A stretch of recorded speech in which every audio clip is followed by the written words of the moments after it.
My name is Andrea and today is October 16th. I'm gonna be interviewing Dr. Pliner. Okay. So, what is your current job title or your position, and how long have you been in the field? Yeah, I'm a medical doctor, MD, psychiatrist. Been practicing psychiatry for approximately 5 years. Amazing. How did you land this position? How did I'm sorry, I don't understand. How did you land in this position? Like, how did you get there? Okay, well, the first thing is that you have to find out why it's the field that you want to do. I think the first step is understanding the field, learning about it, shadowing somebody that does it. And then if you make up your mind, you have to do 4 years of pre-med, in college, um, studying biology and psychology, and then you have to go to medical school for 4 years, and then you have to do a 4-year psychiatry residency. Oh gosh, that's a long time. When you realized that it was when you went to the like? Pretty early on. Um, my father was a family practice physician who specialized in weight loss. So he, we used to see patients that would gain hundreds of pounds. Along the way, they would develop diabetes, they would develop sleep apnea, and they would develop depression from all the excess weight and all the diabetes and the poor sleep. And I always realized that there was always so much more to depression than just simply treating the emotions, that medical can cause similar symptoms. As patients would lose the weight, their sleep apnea would improve, their sleep would get better, they would be less depressed. I picked that up at an early age and started to volunteer in hospitals, started to volunteer at hospice, and I used to work with psychiatrists. So I knew going into college that I was going to go to medical school. And Amazing. What do you enjoy most about your job? Like, what's the most excited thing about it? yeah, so for me, particularly, helping somebody regain control of their life is the most rewarding thing. Somebody comes in, they're feeling a certain way, they're not sure what it is, but they feel like they're a prisoner to the symptoms, that they are losing function, they're not able to work as well, they're not able to socialize as well, it's affecting their job, affecting their family, their friends, and you work with them to figure out the root cause. It might not all be psychiatric. Sometimes it's medical. Sometimes they have a thyroid problem, and that's why they're anxious, or a heart problem, and that's why they're anxious, or fatigued, or vice versa. But to work with them to figure out the root cause, come up with a treatment plan, and slowly watch them regain control of their life, and then productive, fulfilling life for the next 30, 40, 50 years after is the dream. Right. I agree with you a lot. I think I would like to study that because I would like to help people to solve those problems because I feel they like it could have like a lot of influence in their life, like it could change their life. So I think it's a really good way to help them in different way. So, in psychiatry, it's a lot of it has to do with working together and collaborating with the other specialists. So we don't just work alone. We collaborate with therapists. We collaborate with the internal medicine physicians, the endocrinologists, the neurologists, and it's just it's all about knowing what role you bring to the table, and just trying to figure out, connect all the pieces together. In psychiatry, it's not very rushed. Some fields you have to see 10, 15 people an hour.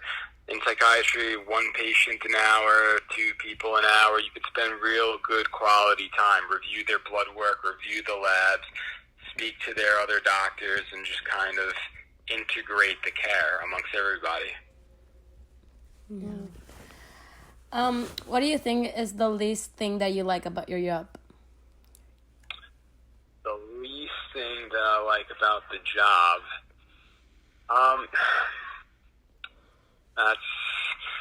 that's a good question. I mean, look, sometimes people don't always get better. You have somebody that has heart failure, and no matter what happens, their heart continues to give out and give out and give out.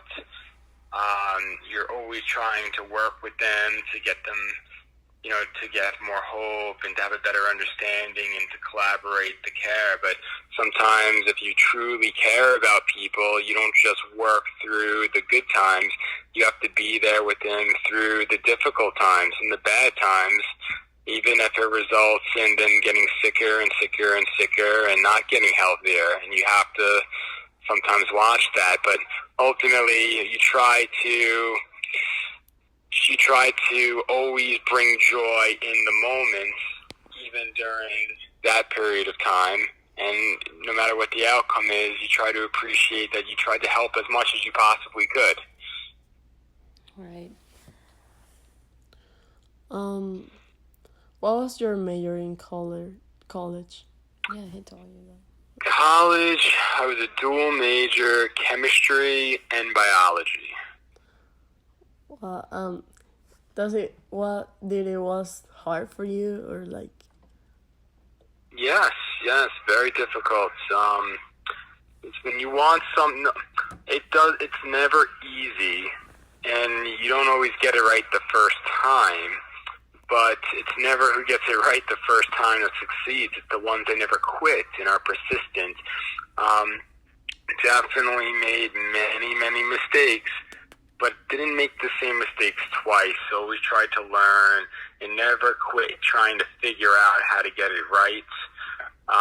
Trying to stay motivated, sleep well, stay away from drugs and alcohol, exercise, eat right, study hard. Took a while to figure it out. And then ultimately, if I didn't always get the best grade, I didn't get down on myself. I just knew it was the best I can do. But the best you can do is not just studying. The best you can do is eating right, sleeping right, exercising, and studying, and trying to make yourself in the best position to succeed. That's the best you can. And then if it doesn't work out, didn't get discouraged, just came back to it and tried to figure it out a second time. Yeah. So yeah, that's it. Okay. All right. Thank you so much. I appreciate you reaching out, and it was a pleasure to help. Thank you so much. I really appreciate it. What's your name again? Dr. Pliner. P-L, P as in Paul, L as in Larry, E as in elephant, E as in elephant, N as in Nancy, E as in elephant, R as in Robert, and it's it's regional psychiatry. Okay. That's my company. I have another question for you, but it's like personal.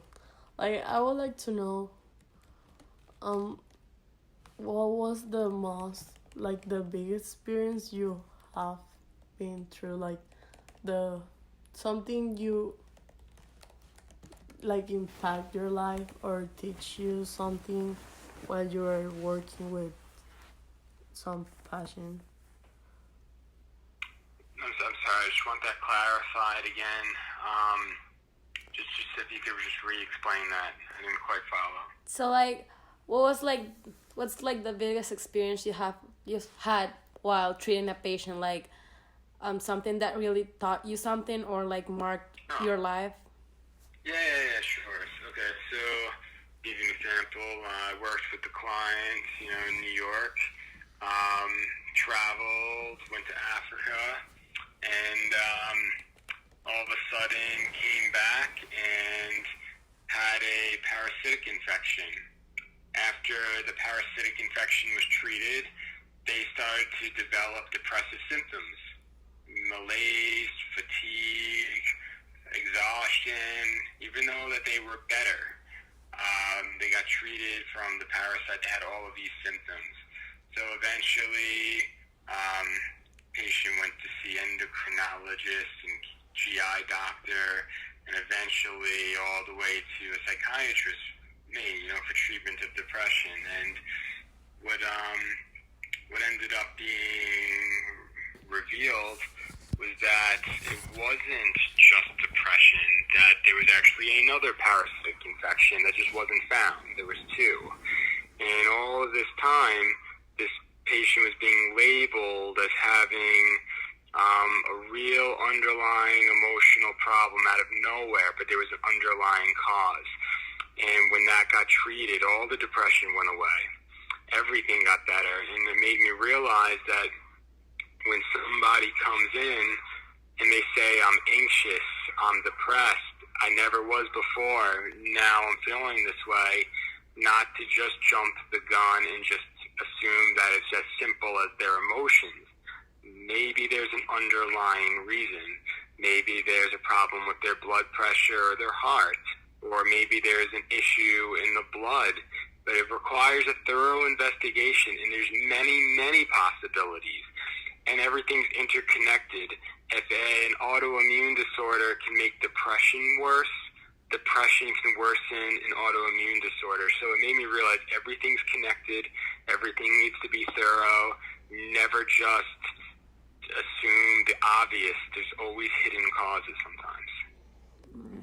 That's really good. ¿Qué me aconsejaría?